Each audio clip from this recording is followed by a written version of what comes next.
गांव की एक भव्य हवेली, जिसकी सजी हुई बैठक में सेठ हरिदास, उनकी पत्नी शांता देवी, बड़ी बेटी राधिका और छोटी बेटी सुरभि बैठी थी। सभी के चेहरे पर गंभीरता थी।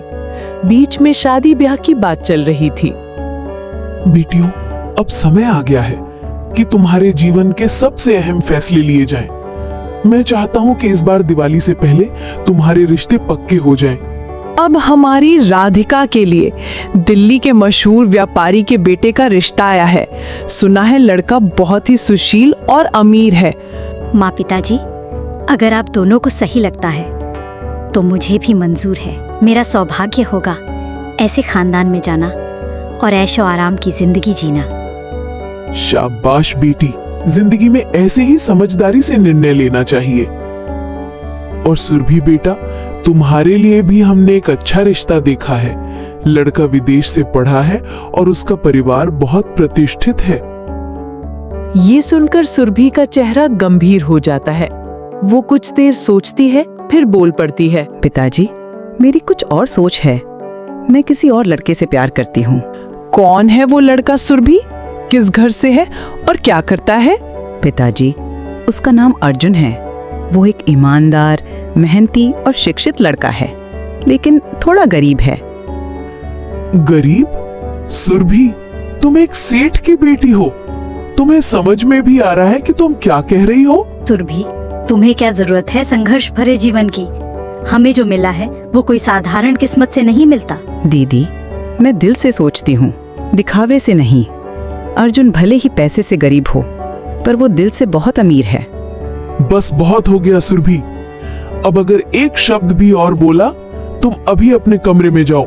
सुरभि अपने कमरे में आती है। उसकी आंखों से आंसू बह रहे थे। क्यों हमेशा प्यार को दौलत से तोला जाता है? क्या किसी का दिल अमीरी गरीबी की वजह से छोटा या बड़ा होता है? सुरभि के जाने के बाद घर में तनावपूर्ण माहौल था। सेठ हरिदास चिंतित दिख रहे थे। सुनिए जी, कहीं हम सुरभि के साथ कुछ गलत तो नहीं कर रहे? मुझे नहीं पता शांता, पर मैं अपनी बेटी को एक गरीब के साथ नहीं भेज सकता। बताओ, ये क्या समय आ गया है शांता? हमारी बेटी एक गरीब लड़के से शादी करना चाहती है। क्या यही दिन देखने को रह गया था मैं? हरिदास जी, बच्चों की सोच अब पहले जैसी नहीं रही। हमें प्यार को पैसे से नहीं तोलना चाहिए। ओह, मतलब मैं गलत हूँ? मैं जो इतने सालों से इज्जत और रुतबे से जी रहा हूँ, वो सब बेकार है। आज अगर सुरभि की बात समाज में फैल गई तो लोग उंगली उठाएंगे कि देखो, सेठ हरिदास की बेटी एक गरीब के घर में रह रही है। मैं आपकी बात समझ रही हूँ, पर बेटी भी तो हमारी ही है। अगर उसने कोई गलत कदम उठा लिया तो? देखो, गुस्से में चोट खाई हुई लड़की कभी कभी ऐसा कुछ कर जाती है जिससे उसका पूरा जीवन और माता पिता का नाम बदनाम हो जाता है। क्या मतलब? तो मैं क्या करूं? झुक जाऊं अपनी बेटी की जिद के आगे और घुटने टेक दूं? नहीं, मगर थोड़ा नरम पड़िए, प्यार से समझाइए। वो हमारी बेटी है, कोई पराई नहीं। कहीं वो कुछ ऐसा ना कर बैठे जो हमारे हाथ से बाहर हो। अगर उसने एक कदम भी ऐसा उठाया जो मेरी इज्जत को ठेस पहुंचाए, तो मैं उसे अपनी बेटी नहीं मानूंगा। रात का समय। सुरभि अब भी जाग रही थी। सामने अर्जुन की एक तस्वीर रखी थी। उसकी आंखें लाल थीं, लेकिन उनमें एक जिद थी। अगर मेरे अपने ही मेरी भावनाओं को नहीं समझेंगे तो मैं खुद फैसला लूंगी। अगली सुबह पक्षियों की चहचहाट के बीच सेठ हरिदास गहरी सोच में अकेला बैठा था। राधिका की शादी से समाज में इज्जत और मान बढ़ेगा, लेकिन अगर सुरभि को मजबूर किया तो शायद मैं उसे हमेशा के लिए खो दूंगा। मुझे लगता है शांता सही कह रही है। मुझे उसकी बात माननी चाहिए। शांता देवी आती है। सेठ हरिदास सोच में डूबा हुआ था। शांता देवी उनके पास बैठ जाती है। तो आपने कुछ सोचा? हाँ शांता, अब मैं वही करूंगा जिसे मेरी बेटी के चेहरे पर मुस्कान रहेगी। मतलब? मैं सुरभि की शादी उस गरीब लड़के अर्जुन से करवा दूंगा और राधिका की उस अच्छे खानदान से। मेरी दोनों बेटियां मेरी इज्जत हैं। आपने बहुत बड़ा फैसला लिया हरिदास जी। बेटियां भाग्य से मिलती हैं और उन्हें खुश रखना भी हमारी जिम्मेदारी है। सुरभि अब भी उदास बैठी थी। तभी दरवाजे पर दस्तक होती है। सामने उसके पिता सेठ हरिदास खड़े थे।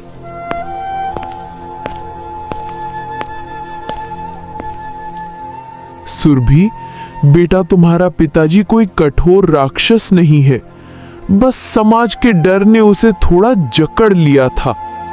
क्या अपने पिताजी को माफ करोगी और अर्जुन से शादी के लिए अपने पापा की इजाजत से खुश होकर हाँ कहोगी? पिताजी, आप दुनिया के सबसे अच्छे पापा हैं। कुछ दिन बाद सजावट से सजा हुआ मंडप, मेहमानों की भीड़ लगी थी। एक और राधिका की शादी का मंडप, दूसरी ओर सुरभि की। दोनों बहनें दुल्हन बनी खड़ी थी। विदाई का समय। पिताजी, आपने जो हमारे लिए किया वो हम कभी नहीं भूलेंगे। पिताजी, आपने मुझे समझा, यही मेरे लिए सबसे बड़ी दौलत है। जाओ बेटियों, अपने अपने घर को स्वर्ग बना देना। कुछ दिन बाद राधिका की शादी को कुछ दिन बीत चुके थे। वो अपने पति विक्रम के साथ एक कमरे में बैठी थी। सामने कॉफी की ट्रे रखी थी। दोनों के चेहरे पर ताजगी और सुकून था। राधिका, तुम्हारे साथ हर दिन और भी खूबसूरत होता जा रहा है। आप तो बस यूं ही तारीफ कर देते हैं। अरे नहीं, ये तो सच है। वैसे मैंने तुम्हारे लिए एक सरप्राइज रखा है। सरप्राइज क्या है? कल हमारी पहली आउटिंग होगी। तुम्हारी पसंद की जगह, तुम्हारी पसंद की शॉपिंग, और हाँ, एक छोटा सा हीरा भी तुम्हारे लिए। अरे वाह विक्रम, आप तो सच में बहुत अच्छे पति हो। वैसे राधिका, हमारे गांव का जिक्र कुछ दिन पहले एक दोस्त कर रहा था। अर्जुन नाम का कोई लड़का है, क्या तुम जानती हो उसे? हाँ, वो मेरी छोटी बहन सुरभि का पति है। वो गरीब है, लेकिन सुरभि को उससे प्यार है। बड़ा हीरो निकला वो तो। एक गरीब लड़का और अमीर सेठ की बेटी, हिम्मत की दाद देनी पड़ेगी। हाँ, शुरू में पिताजी बहुत नाराज थे, लेकिन बाद में मान गए। अर्जुन बहुत अच्छा है दिल से और ईमानदार भी। ईमानदारी से रोटी नहीं मिलती राधिका। समाज में तो लोगों को औकात से पहचान मिलती है। और तुम्हारी बहन, अरे ऐसे फैसले से क्या फायदा होगा उसे? विक्रम, शायद तुम ठीक कह रहे हो, लेकिन जो सुकून सुरभि की आंखों में है वो मैंने कई अमीर घरों में नहीं देखा। दूसरी ओर उसी गांव का एक छोटा सा घर, जहां सुरभि पानी भरकर अंदर आती है। अर्जुन कुछ पुराने कागज देख रहा था। थक गई कि अर्जुन, चाय बना दूं? नहीं सुरभि, बस ये देख रहा था कि हमारे पास जो बचत है उसमें से एक सिलाई मशीन ले लूं। तुम भी कुछ काम कर पाओगी। हाँ, मैं तो बहुत दिनों से सोच रही थी कुछ करने की। अब हम मिलकर घर चलाएंगे। हमारे पास बहुत कुछ नहीं है, लेकिन प्यार है और भरोसा है। यही हमारे लिए काफी है। रात का समय। राधिका खिड़की के पास खड़ी थी और अपने फैसलों के बारे में सोचती। कभी कभी लगता है प्यार की सादगी में जो मिठास होती है वो इस चकाचौंध में कहीं खो जाती है।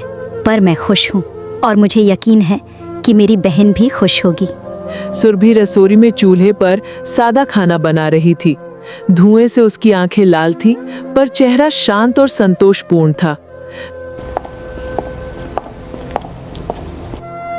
बेटा सुरभि, तू तो सेठ की बेटी है। ये माटी, ये धुआं, ये तेरे बस की बात नहीं। कहाँ महल की रसोई और कहाँ ये टूटा हुआ चूल्हा। माँ, मैं इस घर की बहू हूँ और इस घर की रसोई अब मेरी रसोई है। और जैसे पिताजी ने कहा था कि जहाँ प्यार होता है वहाँ हर तकलीफ छोटी लगती है। बेटी, तू तो वाकई सोने की है। चल, मैं भी तेरे साथ हाथ बटाती हूँ। दोनों मुस्कुराकर खाना बनाने लगती हैं। सुबह का समय। विक्रम घूमता हुआ जंगल की ओर जा रहा था। उसके चेहरे पर आत्मविश्वास था, लेकिन दिल में लालच की झलक। आज फिर से कोई बकरा मिल जाए तो मेरा काम पूरा हो जाएगा और कुछ लाख रुपए और कम जाएंगे। वो ये सोचता हुआ चल रहा था, तभी सामने से एक बूढ़ा लकड़हारा आता है, जिसके हाथ में कुल्हाड़ी और शरीर में भारी थकावट थी। साहब, मेरी बात सुनिए। हमारे पास वाले जंगल में एक व्यापारी ने कब्जा कर लिया है। अब वो हमें लकड़ी नहीं काटने देता। अगर ऐसा ही रहा तो मेरा परिवार भूखा मर जाएगा। अच्छा, कौन है वो आदमी? उसका नाम है कालिया। उसने गांव के कुछ और आदमियों को भी परेशान किया है। उसके कुछ आदमी जंगल में तैनात रहते हैं। अब तो लकड़ी का एक टुकड़ा भी नहीं काटने देते। इसके बाद विक्रम और लकड़हारा जंगल में पहुंचते हैं। वहां कालिया तंबाकू चबाता हुआ खड़ा था। कुछ गुंडे भी उसके साथ थे। सुनो, तुम इन लकड़हारों को लकड़ी काटने से क्यों रोक रहे हो? साहब, आप तो समझदार लगते हो। अगर ये गरीब लकड़ी काटेंगे तो मैं लकड़ी कैसे बेचूंगा? अगर आप चाहो तो मैं आपको हिस्सा दे सकता हूँ। कुछ लकड़ी आपके नाम बेच दूंगा और पैसे दे दूंगा। हिस्सा? हाँ, कितना हिस्सा दोगे? 20%, वो भी बिना आपकी मेहनत के। ठीक है, तुम काम करते रहो। ये सुन लकड़हारा रोता हुआ पीछे हटता है। भगवान देख रहा है साहब, आप भी उसी के जैसे निकले। रात का समय, घर पर राधिका विक्रम का इंतजार कर रही थी। विक्रम आता है। उसके चेहरे पर नकली मुस्कान थी। कहाँ गए थे आप? एक जरूरी मीटिंग थी। अब हमारे एक नए प्रोजेक्ट से लाखों आएंगे। अजी, आप कितना मेहनत करते हैं। सच में भगवान ने मुझे दुनिया का सबसे अच्छा पति दिया। राधिका खुश थी। उसे नहीं पता था कि उसका पति, जिसे वो भगवान का वरदान समझ रही है, असल में वो लालच का पुजारी है। उधर सब खाना खाकर सोने की तैयारी कर रहे थे। सुरभि अर्जुन के पास बैठी थी। अर्जुन, आज खाना अच्छा बनाना। तुम हर चीज को अपने प्रेम से अच्छा बना देती हो। सुरभि, तुम्हारे आने से मेरा घर स्वर्ग बन गया है। इस प्रकार उनके दिन बीतने लगे। कुछ दिन बाद एक शाम अर्जुन एक थैला लिए पैदल चल रहा था। वो मुखिया के खेतों में मजदूरी कर लौट रहा था। चारों ओर हल्का अंधेरा छाया हुआ था। तभी दूर एक पीपल के पेड़ के नीचे एक बूढ़ा व्यक्ति बैठा दिखाई देता है। वो थका हुआ और उदास लग रहा था। बाबा, सब ठीक है ना? आप बहुत परेशान दिख रहे हैं। क्या ठीक होगा बेटा, अब तो जीवन ही अर्थहीन लगने लगा है। कुछ तो बात होगी बाबा, बताइए, शायद मैं कुछ मदद कर सकूं। फिर अर्जुन भी जमीन पर बैठ जाता है। बूढ़ा आदमी आहें भरते हुए अपनी बात शुरू करता है। बेटा, मेरी एक छोटी सी जमीन थी गांव के किनारे। वो मैंने बेटी की शादी के लिए बचाकर रखी थी। कुछ दिन पहले एक विक्रम नाम का आदमी आया था। विक्रम? हाँ बेटा, उसने कहा कि वो मेरी जमीन खरीदना चाहता है। उसने अच्छी कीमत का वादा किया। मैंने शादी का खर्च निकल जाएगा ऐसा सोचकर जमीन बेच दी। फिर क्या हुआ बाबा? उसने कागज पर दस्तखत करवा लिए और आधे पैसे दिए। बोला बाकी बाद में दूंगा, और मैंने विश्वास कर लिया। लेकिन अब 3 महीने हो गए, रोज चक्कर काट रहा हूँ। ना पैसे मिल रहे हैं और ना ही जमीन। तो आपने पुलिस या गांव के पंचायत में शिकायत नहीं की? पुलिस पंचायत सब उसी के साथ है। सब डरते हैं उससे, इसलिए कोई सुनवाई नहीं हुई। आप चिंता मत कीजिए बाबा, आपके साथ अन्याय हुआ है और अन्याय को चुपचाप सहना भी पाप होता है। मैं कुछ करूंगा। भगवान तुम्हारा भला करे बेटा। तुम जैसे लोग ही समाज की आखिरी उम्मीद होते हैं। इसके बाद अर्जुन घर आता है। सुरभि पानी लेकर आती है। अर्जुन चिंतित दिखाई देता है। क्या हुआ अर्जुन? बहुत थके हुए और परेशान लग रहे हो। सच कहूं सुरभि, आज एक बूढ़े पिता की बेबसी ने मेरी आत्मा को हिला दिया। फिर वो सब कुछ विस्तार से बताता है। विक्रम जी तो लेकिन इतने भले दिखते हैं। राधिका दीदी ने भी कभी कुछ नहीं कहा। शायद उन्हें भी सच्चाई का पता नहीं होगा, लेकिन अब मैं चुप नहीं बैठूंगा। उधर विक्रम का आलीशान घर, वो कागजों पर साइन कर रहा था। सामने पैसे की गड्डियां रखी थी। वाह, गांव के लोगों को मूर्ख बनाना कितना आसान है, बस थोड़ी चमक दिखाओ फिर सब झुक जाते हैं। जी, आप बहुत व्यस्त लग रहे हो आजकल। सब ठीक तो है? हाँ, बस काम का थोड़ा प्रेशर है। शाम का समय अर्जुन और वो बूढ़ा आदमी विक्रम के आलीशान दरवाजे पर खड़े थे। अर्जुन हाथ में एक लालटेन लिए गुस्से और आत्मविश्वास के साथ दरवाजा खटखटाता है। विक्रम जी, बाहर आइए, आपसे कोई मिलने आया है। अंदर राधिका और विक्रम भोजन कर रहे थे। अर्जुन की आवाज सुनकर विक्रम चौंकता है। ये आवाज, ये तो अर्जुन की आवाज है। ये यहाँ क्यों आया है? हाँ, तुम्हारा वही भिखारी जीजा, लगता है आज भीख मांगने आया है। अब अगर एक बार पैसे दे दिए तो हर महीने ऐसे ही मांगने आएगा। ऐसा मत कहो, वो कभी किसी से भीख नहीं मांगेंगे। ठीक है, तुम यहीं रुको, मैं देखता हूँ कि क्या बात है। इसके बाद विक्रम बाहर आता है। सामने अर्जुन और वो बूढ़ा आदमी खड़े थे। बूढ़े की कमर झुकी हुई, पर आंखों में आंसू और उम्मीद थी। अरे तुम, क्या तमाशा है ये अर्जुन? क्या चाहिए तुम्हें? मुझे कुछ नहीं चाहिए, लेकिन इस बूढ़े पिता को उसका हक चाहिए। उसकी जमीन के बदले आपने जो पैसे देने का वादा किया था वो अब तक नहीं दिए। मैंने? कौन सी जमीन? इन गरीबों के पास जमीन होती कहाँ है? और कोई सबूत है तुम्हारे पास? मैंने खुद अपने हाथों से अंगूठा लगाया था उस कागज पर। आपने कहा था कि बेटी की शादी के पास मैं पैसे दे दूंगा। बाबा, अब उम्र का फायदा उठाकर झूठ मत बोलो। और तुम अर्जुन, अपने घर की जिम्मेदारी संभालो, समाज सुधारक बनने की जरूरत नहीं। गरीब होना पाप नहीं है विक्रम, लेकिन किसी गरीब को धोखा देना इंसानियत के खिलाफ है। इसके बाद अर्जुन उस बूढ़े व्यक्ति को अपने छोटे से मिट्टी के घर में ले जाता है। घर की हालत साधारण थी, लेकिन माहौल प्रेम और आदर से भरा था। सिर भी दरवाजे पर खड़ी थी। अर्जुन, ये बाबा कौन है? सुरभि, ये वही बाबा हैं जिनकी जमीन विक्रम ने धोखे से ली। बेटी की शादी के लिए पैसे मिलने थे, लेकिन अब कुछ भी नहीं बचा। इसके बाद अर्जुन पूरी बात विस्तार से बताता है। जंगल की मुलाकात, विक्रम का मना करना और बूढ़े की लाचारी। सुरभि चुपचाप सब सुनती है। एक पिता, और वो भी बूढ़ा, अपनी बेटी की शादी के लिए कितना परेशान होगा। सुरभि भीतर के कमरे में जाती है और अपनी अलमारी खोलती है। उसमें रखी अपनी शादी की कुछ सोने की चूड़ियां, झुमके और हार निकाल लाती है।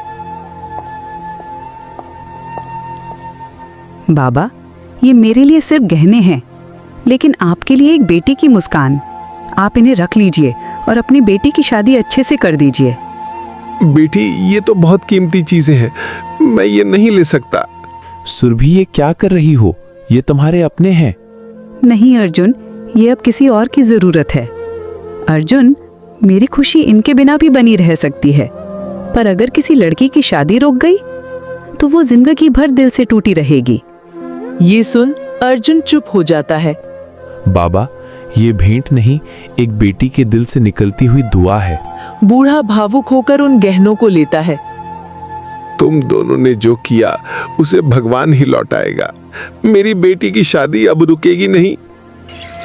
अगली सुबह सूरज की किरणें फैल चुकी थी।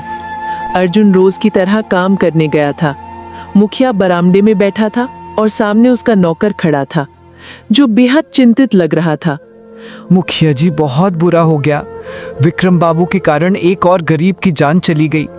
क्या हुआ रामलाल? साफ साफ बताओ। कुछ दिन पहले एक गरीब लकड़हारा, जो हर रोज सूखी लकड़ी काट कर लाता था, उसने आत्महत्या कर ली। विक्रम बाबू ने उसे धमकाकर जंगल से भगा दिया था। अब भूख से उसका पूरा परिवार रो रहा है। ये तो हद हो गई। उसी समय अर्जुन आंगन में आता है। मुखिया उसे देखता है और पास बुलाता है। अर्जुन, आओ बेटा। मुखिया जी, आपने सुना नहीं? अर्जुन और उसकी पत्नी सुरभि ने मिलकर कल उस बूढ़े को बचा लिया, वरना वो भी आत्महत्या कर लेता। उसकी बेटी की शादी रुक रही थी, इसलिए सुरभि ने तो अपने गहने तक दे दिए। सचमुच अर्जुन, तुमने दिखा दिया कि इंसानियत सिर्फ पैसों से नहीं, दिल से की जाती है। और सुनो, ये विक्रम जैसे लोग गांव की आत्मा को खा रहे हैं। अब चुप रहना ठीक नहीं होगा। रामलाल, जाओ और विक्रम को बुला कर लाओ। उसे पंचायत के सामने जवाब देना ही होगा। जो हुकुम मुखिया जी। अर्जुन थोड़ी दूर खड़ा था। उसकी आंखें चिंता से भरी हुई थी। वो मन में सोचता है, अगर विक्रम को सजा मिली तो वो तो ठीक है, लेकिन राधिका जी, उनका क्या कसूर? उनकी तो जिंदगी खराब हो जाएगी। कुछ समय बाद भीड़ और मुखिया के बीच विक्रम और राधिका पहुंचते हैं। विक्रम थोड़ा घबराया हुआ था, लेकिन चेहरे पर दिखावे की मुस्कान थी। विक्रम, तुम्हारे ऊपर गांव के गरीबों को लूटने, जमीन हथियाने और आत्महत्या तक के लिए मजबूर करने के आरोप हैं। क्या तुम इन आरोपों के बारे में कुछ सफाई देना चाहोगे? मुखिया जी, मैं तो एक व्यापारी हूँ। मैंने सौदे किए हैं, जबरदस्ती कुछ नहीं किया। और वो जमीनें जिनका पैसा आज तक तुमने नहीं चुकाया? ऐसा कुछ नहीं है मुखिया जी। क्या आपके पास इसका कोई सबूत है? तभी अर्जुन आगे आता है। उसके हाथ में कुछ कागज थे। मुखिया जी, ये है दस्तावेज जिन पर बूढ़े आदमी से हस्ताक्षर करवाकर विक्रम ने बिना पूरे पैसे दिए जमीन अपने नाम करवाई। और ये रहा जंगल की लकड़ी का अवैध व्यापार का नकली लाइसेंस। मुखिया दस्तावेज लेकर पढ़ता है। सभी ग्रामवासी गुस्से में आ जाते हैं। इस गांव की पंचायत अब मूक दर्शक नहीं रहेगी। इसके बाद मुखिया पुलिस को बुला लेता है। इंस्पेक्टर साहब, इस आदमी को तुरंत गिरफ्तार किया जाए। विक्रम, तुमने मेरे विश्वास को भी बेच दिया। राधिका, मुझे माफ कर दो। मैंने बस पैसे के लिए ये सब किया। चुप रहो। तुमने सिर्फ मुझे नहीं, मेरे परिवार की इज्जत को भी मिट्टी में मिला दिया। सिपाही विक्रम को हथकड़ी लगाकर ले जाते हैं। राधिका एक कोने में खड़ी थी। उसकी आंखों से आंसू थम नहीं रहे थे। अर्जुन दूर खड़ा सब देख रहा था। उसका मन भारी था। मुखिया जी, विक्रम ने जो किया वो गलत था, लेकिन फिर भी वो मेरे पति हैं। आपसे विनती है कि विक्रम को छुड़वा दीजिए। क्या जी, राधिका जी सही कह रही हैं।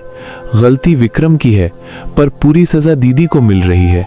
मैं चाहता हूं कि उसे दंड जरूर मिले, लेकिन साथ ही एक मौका भी मिले। अर्जुन, तूने फिर साबित कर दिया कि तेरे पास इंसानियत का सबसे बड़ा गहना है। हम उसे अभी नहीं, लेकिन एक हफ्ते बाद जब उसे अपने अपराधों का पछतावा हो जाए, तब पंचायत की ओर से जमानत दे दी जाएगी। और बेटा राधिका, हम तुम्हें टूटने नहीं देंगे, लेकिन अब तुम्हारे पति को भी सीख लेनी होगी ताकि वो दोबारा ऐसा ना करे। मुखिया जी अर्जुन, मैं तहे दिल से आप दोनों की आभारी हूँ। शायद इसी मोड़ से मेरी और विक्रम की जिंदगी फिर से सही रास्ते पर आ सके। अर्जुन, मैं तुझे गांव की भलाई के लिए अपने व्यापार का खास आदमी बनाना चाहता हूँ। ईमानदार आदमी के हाथ में व्यापार हो, तभी समाज बचेगा।